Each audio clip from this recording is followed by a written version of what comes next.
volta.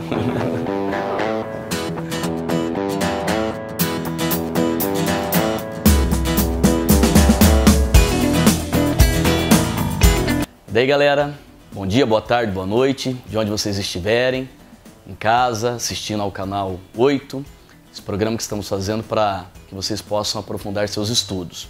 Meu nome é professor Reginaldo e hoje a gente vai falar a respeito da Política Nacional dos Resíduos Sólidos. Então, galera, uma das coisas importantes que vai ter que ser implantada a partir de 2014, o ano já está acabando e muitos municípios ainda não implantaram, é o fechamento dos lixões. As prefeituras não poderão mais depositar o lixo em lixões não controlados. Teriam que ser transformados em aterros onde somente rejeitos poderiam ser depositados. No caso, os recicláveis, seriam destinados para reciclagem, conforme o tipo de produto, e o orgânico para compostagem. Outro ponto importante que deveria ser implantado até o final de 2014 é a política da logística reversa, que é um assunto que tem sido cobrado bastante nos vestibulares também. O que é logística reversa? Então tem alguns tipos de resíduos sólidos, não somente sólidos, mas também alguns resíduos líquidos, que não poderiam ser destinados nem a aterro, nem lixão, teriam que ter uma destinação correta. Um exemplo são pilhas, pneus, óleo de cozinha, óleo de carro. Então tudo isso deveria ser recolhido através de uma responsabilidade compartilhada.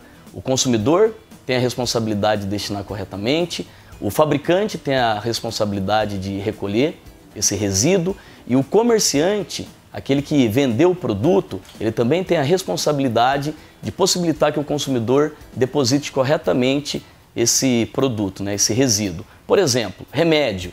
Remédio não pode ser jogado em qualquer lugar. Remédio usado, remédio vencido. E, infelizmente, a população acaba depositando isso no lixo comum e acaba gerando um grande impacto ambiental. Então, as farmácias, por exemplo, elas teriam que disponibilizar lugares adequados para que a população pudesse depositar corretamente esse tipo de resíduo.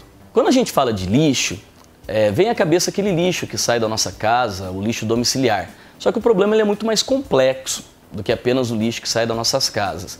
Por exemplo, existem os lixos da construção civil, os resíduos sólidos da construção civil, dos aeroportos, dos portos, existem resíduos sólidos da agropecuária, do cultivo de árvores, que é a silvicultura, da pecuária. Então, todos esses tipos de resíduos, eles deveriam ter a destinação adequada. Isso entrou também na legislação da Política Nacional dos Resíduos Sólidos. Só para a gente ter uma ideia da problemática do lixo no Brasil, existem 2.906 lixões espalhados pela maioria dos municípios brasileiros. Só na região Nordeste, são mais de 1.500 municípios que apresentam ainda a deposição de lixo irregular em lixões. Esses lixões deveriam ser transformados ou substituídos em aterros sanitários. Qual que é a diferença entre um lixão e um aterro sanitário? O lixão, gente, não tem controle, ou tem um mínimo de controle, às vezes o recolhimento do chorume ou algo parecido. Um aterro sanitário não.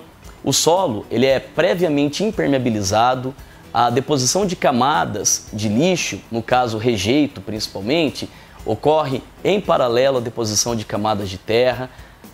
Tem que ter canalização para dissipação do gás metano, se possível a queima desse gás metano, porque ele é um importante causador do efeito estufa, o CH4, além do recolhimento do chorume, que depois deveria ser tratado, assim como se faz uma estação de tratamento de esgoto, para que rios, mananciais, nascentes e os próprios lençóis freáticos não sejam contaminados pela disseminação, pela infiltração desse chorume.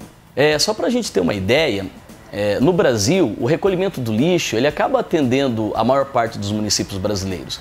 90% dos municípios, incluindo aí a zona rural e a zona urbana, são atendidos pelo recolhimento do lixo. Então isso é um índice relativamente bom. O grande problema está relacionado à destinação desse tipo de resíduo. Então o recolhimento ele existe, causa menos problemas para a população, mas o problema é onde ele é depositado. A questão da reciclagem ela tem melhorado bastante no Brasil, tem avançado bastante no Brasil. Mas ainda, para a gente ter uma ideia, apenas 994 municípios, o que representa 18% do total, apresentam programas adequados de recolhimento dos materiais recicláveis. Então, além da questão do reciclável, que deveria ser regulamentada, a lei ela também coloca a necessidade de inclusão socioeconômica dos catadores, para que essa população tenha uma dignidade, não viva coletando recicláveis em lixões, em condições subhumanas muitas vezes. Então essa população teria que ter uma inclusão para que não ficasse à mercê de doenças, à mercê de acidentes que são ocasionados nos lixões. Outro problema também que nós temos que abordar é a questão dos orgânicos.